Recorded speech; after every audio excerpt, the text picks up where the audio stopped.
There was a dude that used to be on the train station. He used to blow a bubble, and he used to grab the bubble, and it was like a solid marble or whatever.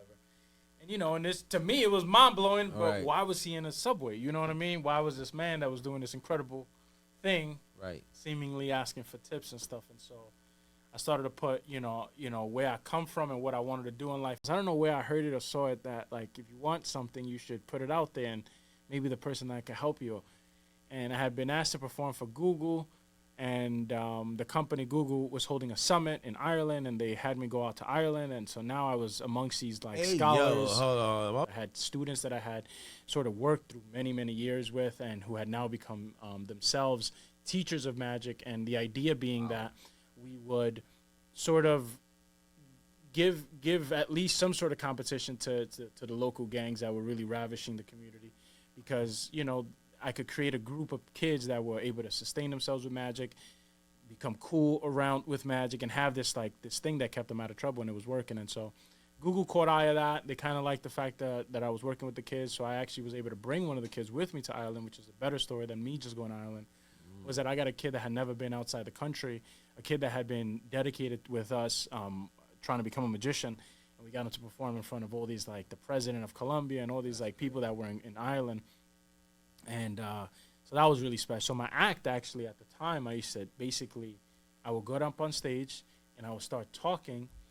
And as I was talking, magic would happen. So I would say, I didn't always do this. It's being on stage, being a magician.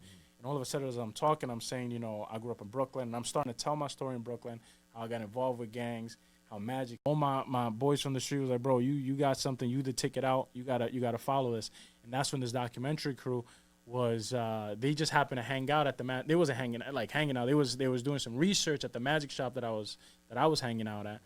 They were there that same day. They're doing research more for David Blaine. They're doing really on the famous magicians at the time. But they just happened to pass by this magic store just as they're doing research, and they hear about me, and they're like, what? You do what? You do magic, and you hanging out with in the streets, and you on Showtime at the Apollo, and you want to become what? They just found the whole thing interesting, and they're like, yo, can we follow you a little bit just to see?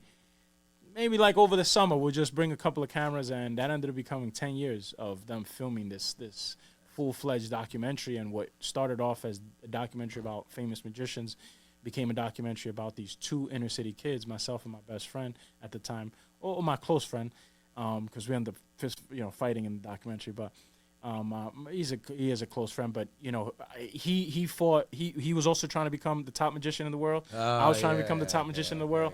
He was his thing was he was doing a lot of pills and that kind of heavy drugs. He was trying to get over that. For me, it was staying out the streets and doing the stuff.